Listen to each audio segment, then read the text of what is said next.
Pančevo je jedna od najstarijih jevrejskih naseobina u Banatu.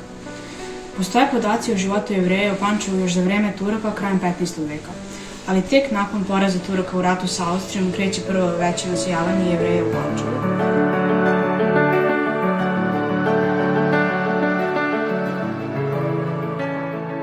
Pančevo naseljavaju između ostalog pobežeći u južne delove Austrijskog carstva od raznih zakona koji u njemu važe, na primjer zabrane sklapanja braka za više od jednog muškarca iz porodice, tolerancijske takse ili onih koje su ih obavezivali da govore nemački jezik i koriste isključivo nemačko imena.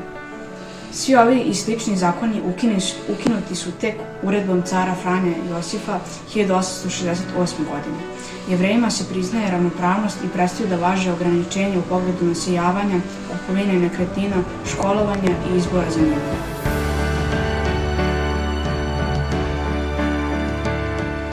Jevrejska opština u Pančevu osnovana je 1870. godine. Početkom 20. veka Jevreji u Pančevu mahom su bili trgovci i zanatlije. Sinagogalno-pevačko društvo osnovano je 1906. godine. Organizovane su razne humanitarne manifestacije u kojima se pomoglo ugroženim članovima zajednice, ali i ostalim sugrađanima. Pred sam početak Drugog svjetskog rata u Pančevu je živjelo oko 600 Jevreja, rat je preživjelo njih 82.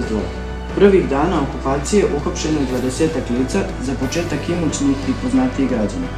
Posle šikaniranja i ponižavanja puštali su ih i ponovo hapsili. Uhapšeni su zatvarani u bivšu fabriku svile ili su odvođeni na prinudni rad. Veliko hapšenje Jevreja u Banatu odigralo se u noći između 14. i 15. avgusta 1941. godine, kada su hapšeni i odvođeni uglavnom u logore u Beogradu i Zemlji. Na samom početku rata Jevrejima je oduzeta imovina, što su u Pančevu i okrugu sprovodili Nemci Volksdeutsche.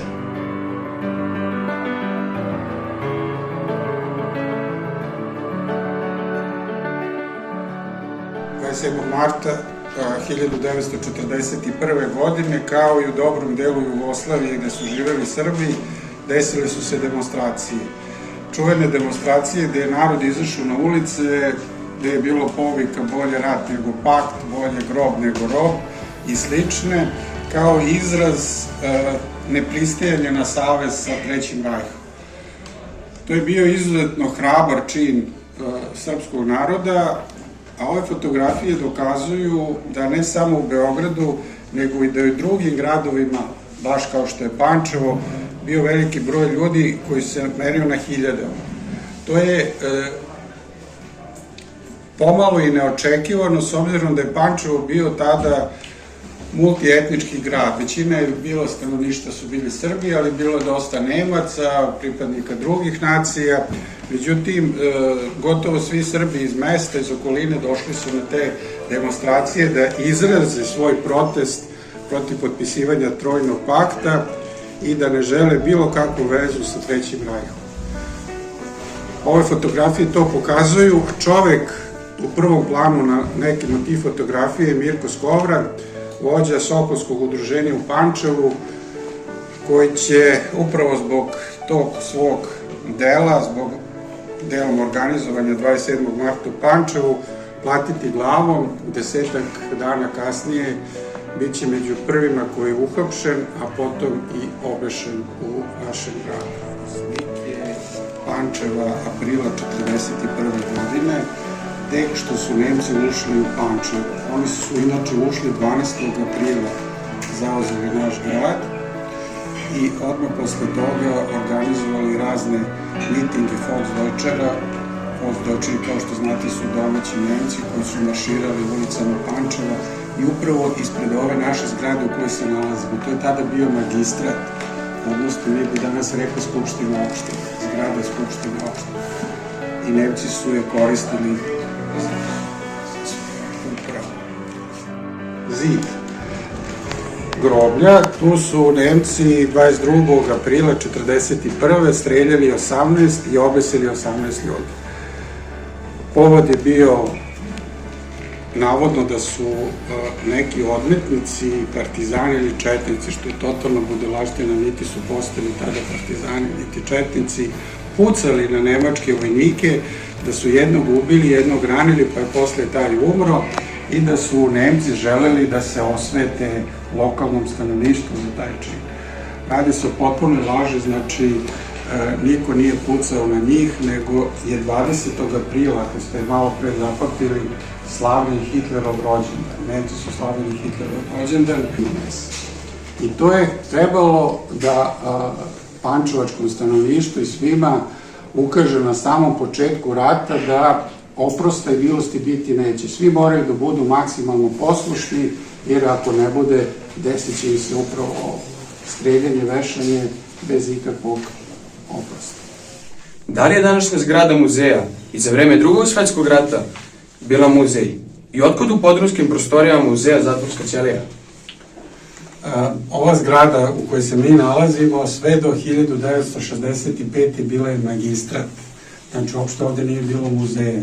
Tek kada je izgrađena ova današnja naša zgrada Skupštine opštine, ovde je prešao muzej. Znači, odgovor na tvoje pitanje je da ne.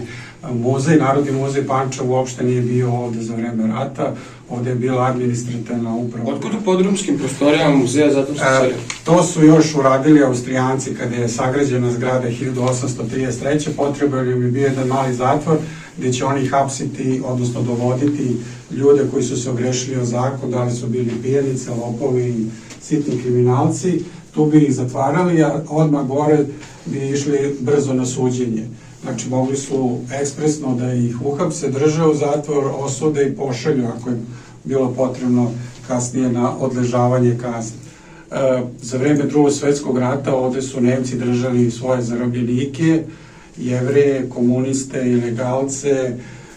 Neki su uspevali da se upišu na zidove ove, kao što vidite, ovo je jevrejska zvezda, očigledno da je neko od tih zatvorenika upisao, gore je zvezda partizanska sa imenima, a paradoksalno je da su ovo imena Nemaca. Naime, posle Drugog svetskog rata partizani su uhapsili neke Nemce, doveli ih ovde, pa su se oni upisivali na zid kao zatvorenici. Tako da se na malom prostoru može pratiti tok istorije. Koliko građu muzej čuva iz perioda Drugog svetskog rata?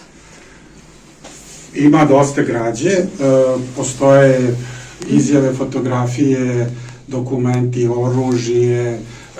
Mi nikad nismo zadovoljni, mislimo da uvek može bolje i više i dan danas nabavljamo neku građu za koju nismo znali ni da postoje. A da li imate podatak koliko je civila, onih koji nisu bili apsolutno ni za šta okrivljeni i optuženi što se tiče i Srba, i Jevreja i Roma zatvarano u ove podrumske ćelije sadašnjeg muzeja? Pa, za vreme rata sigurno se radi o više desetina. Tačan, precizan broj, znači da u glavu ne postoji, ali možemo na osnovu neki posredni podatak da zaključimo.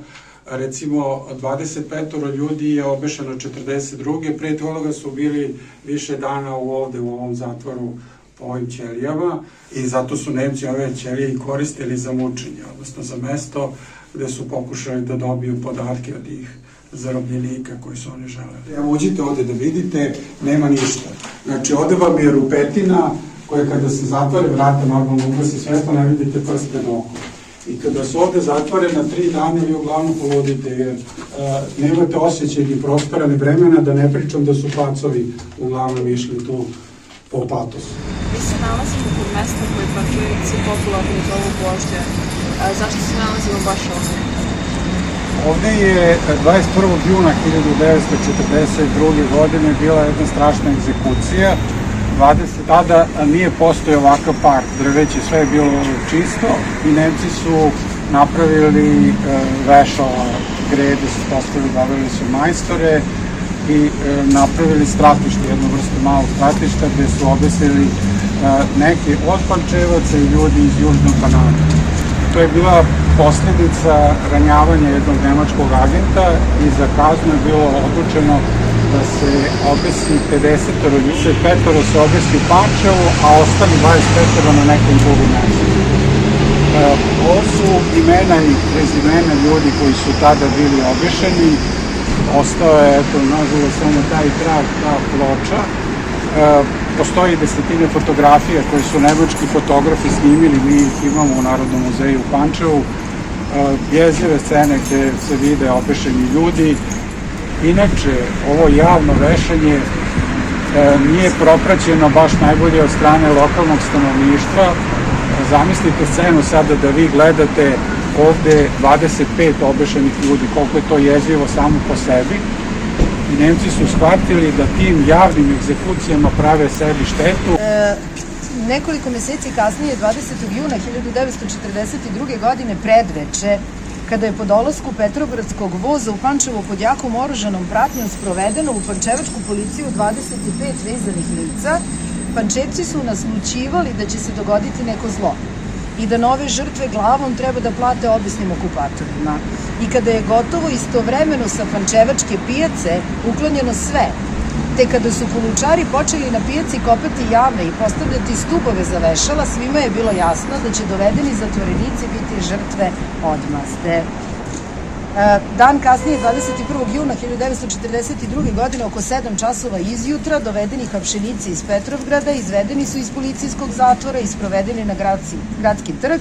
Ceo trg je bio blokiran, kuće zatvorene i svim stanovnicima trga naređeno da iz svojih kuća ne smeju izlaziti, niti sa svojih prozora posmatrati šta se na trgu dešava. Ceo prostor je bio zaposednut SS vojnicima. Žrtve su privedene pod sama vešala, njih 25 na broju, i odmah se pristupilo izvršenju kazne. Ljudi su najpre podignuti na klupe koje su stajali ispod samih vešala, a onda im je dželat Brum Herman naticao omče oko vrata i izvlačio klupe ispod nogu. Reč je o stratištu kod Jabuke.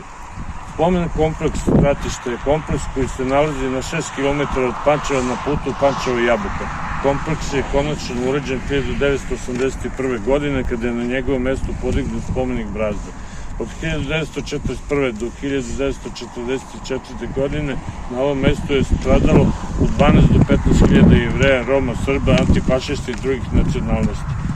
Ovde su mučki ubijeni i pobacani u rakije ove pitove banatske ravnice.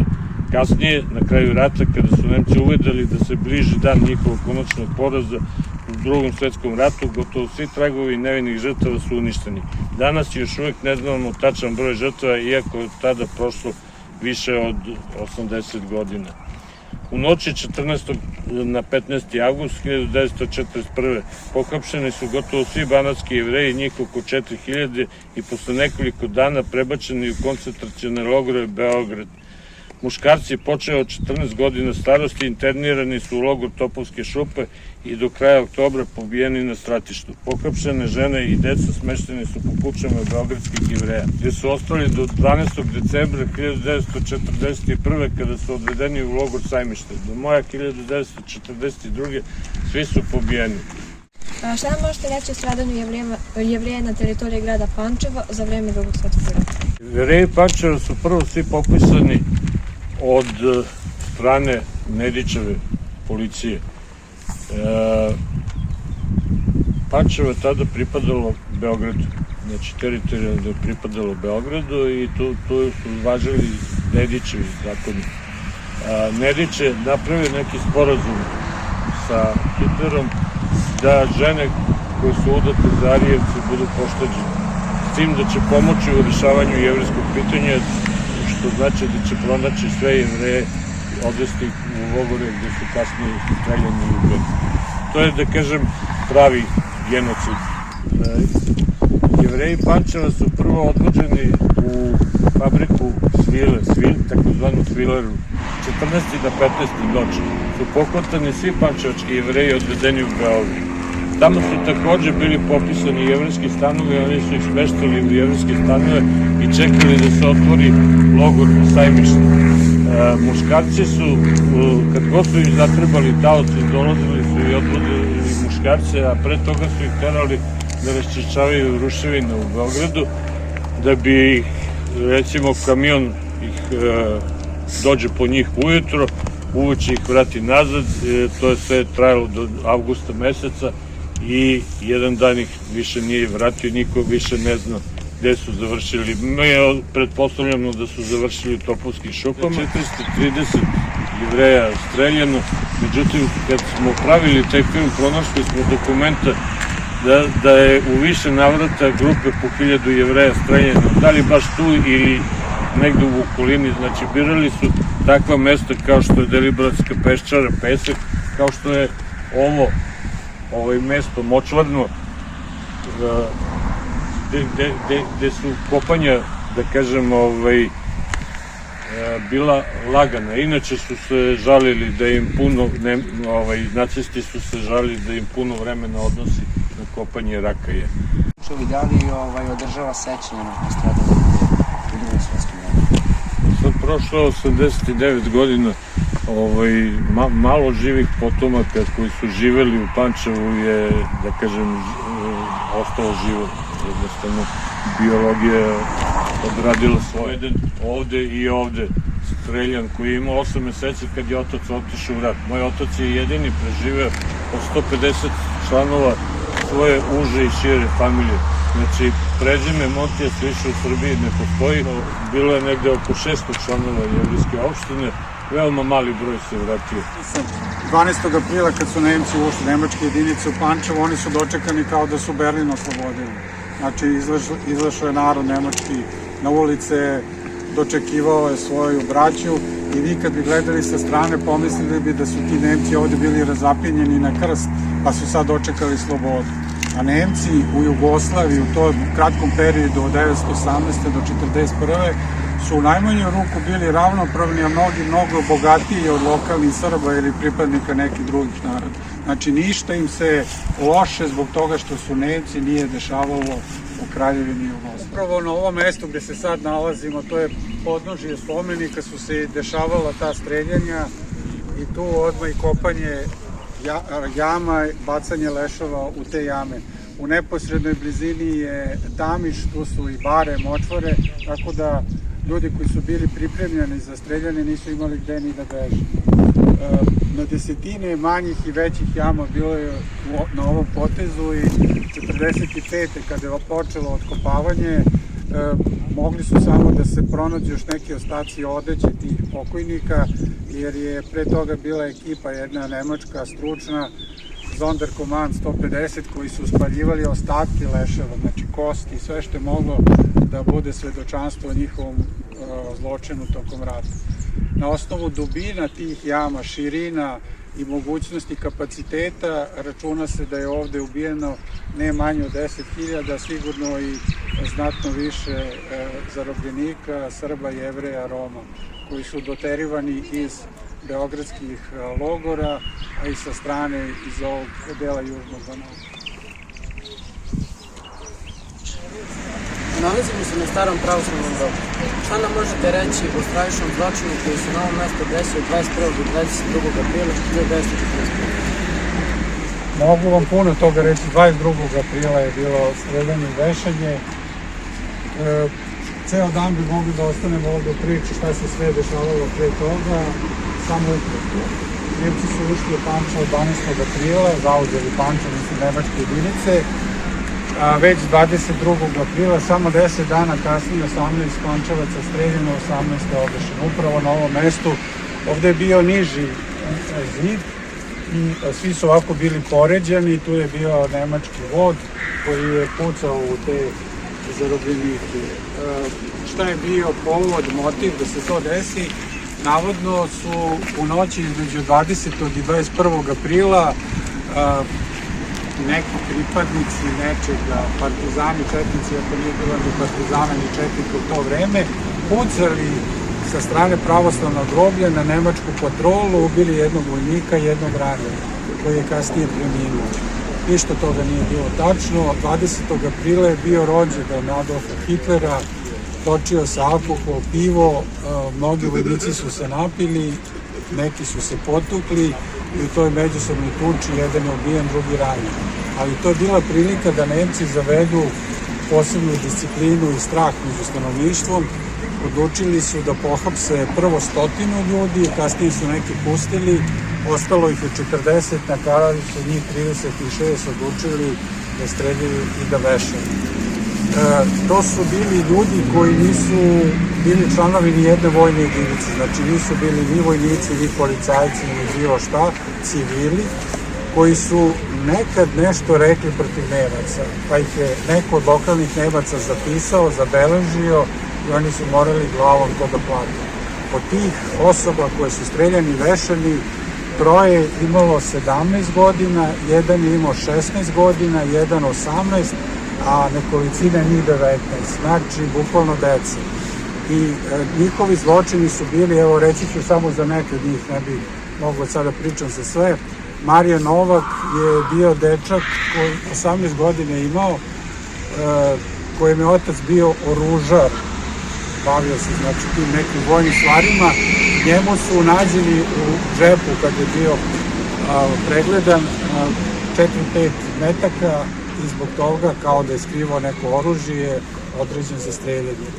Još mlađi od njega, Stevan Perić, je 16 godina imao, njemu je otac bio oficir u Kraljevoj gardi i kada je došlo do pretresa njihove kuće, stana, on je pokušao tu sablju koju je otac dobio kao paradnu sablju da sakrije, da Nemci to ne odnesu, ne uzmu.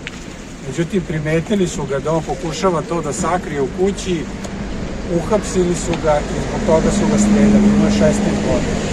Znači, jedna brutalnost na delu koja je trebala da zaplaši lokalno stanovništvo, pre svega srpsko, da se niko ni za šta više ne buni, jer kad su tako prošla deca, kad su tako prošli obični ljudi, kako će tek neko ko se bude bunio oružjem protiv Nemaca. Kao što sam rekao, mi imamo desetine fotografija sa tog streljanja, ovde, baš tu desilo. Posle streljanja su i one fotografije gde nemački oficir ide i puca u glavu tim ljudima koji su leželi, a koji su još bili živi.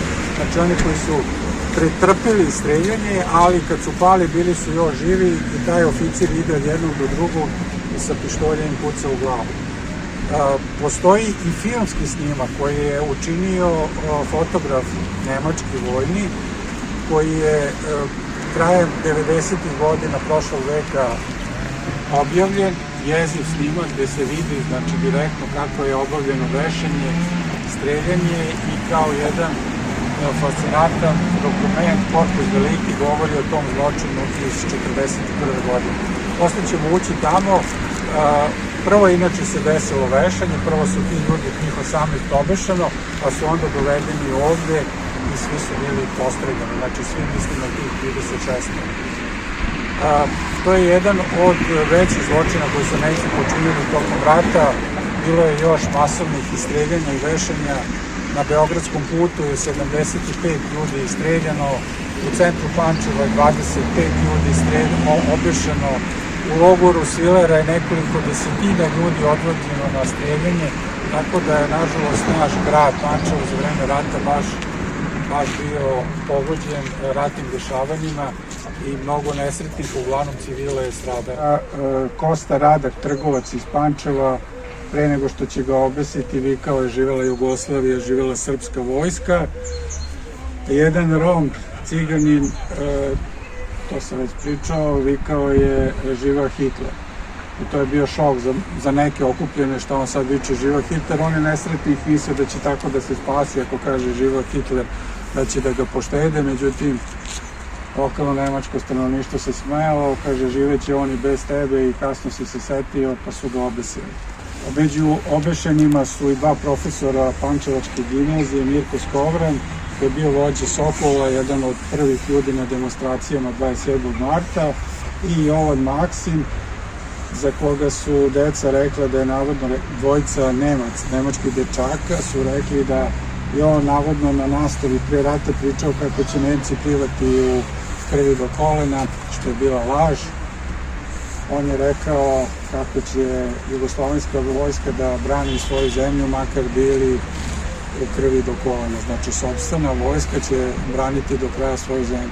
Međutim, ta deca su htela na neki način da se osvete svom profesoru, su imali slabe ocene, pa su ga na jedan najgori mogući način ocrnili i to je bilo dovoljno da ga Nemci uhapse i da ga obese. Bilo je i ružnih scena, kad se čovek veša, normalno je da nema šešir na glavi, ne može onaj konopac da mu se provuče, nego skinu šešir pa mu stave konopac i onda ga obese, a onda su Nemci tako te na mrtve ljude stavili šešir i onako ih okretali, obrtali, smejali se i tako fotografisali sa njima, kao i neka vrsta moći, ko zna već šta.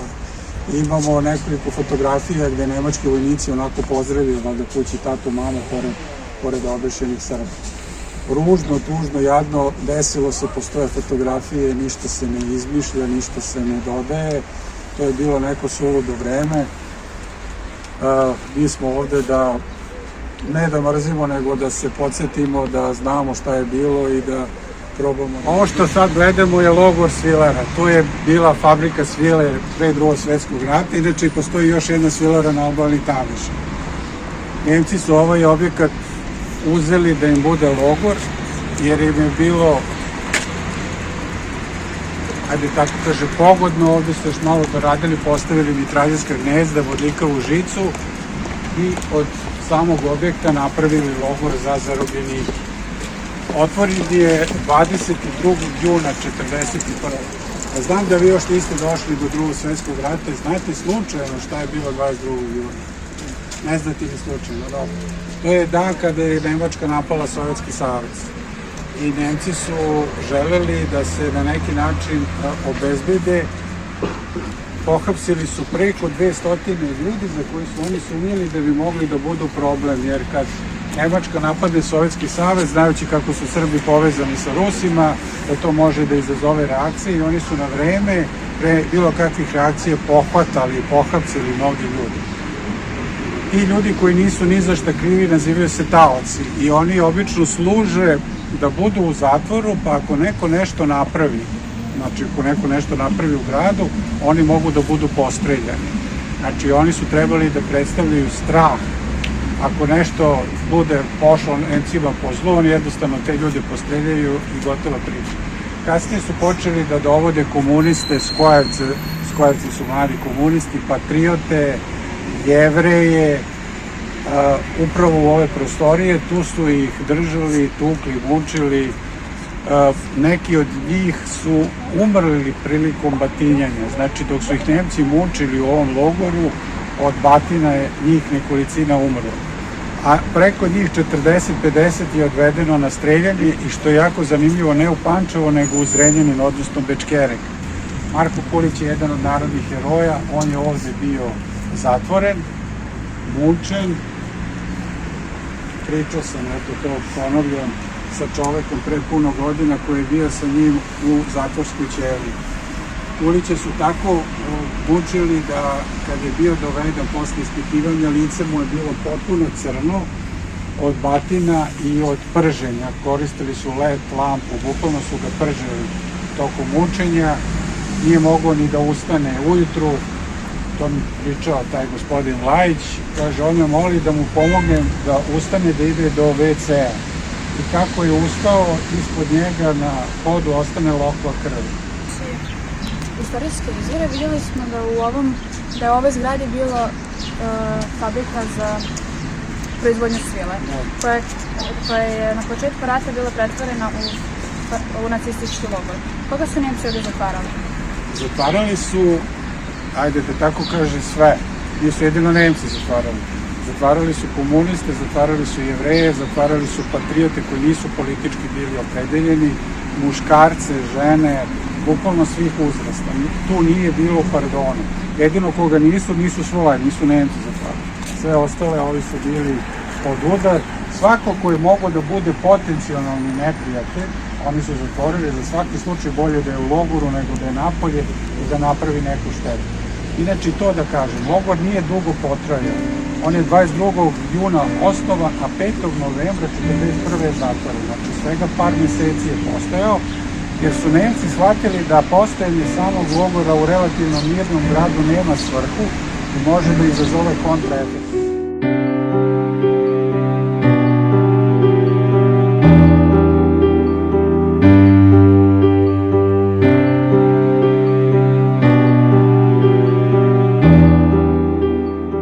Više od 80 godina i nakon svih iznetih činjenica možemo reći da je Pančevo ne samo grad sećanja, već i grad stradanja.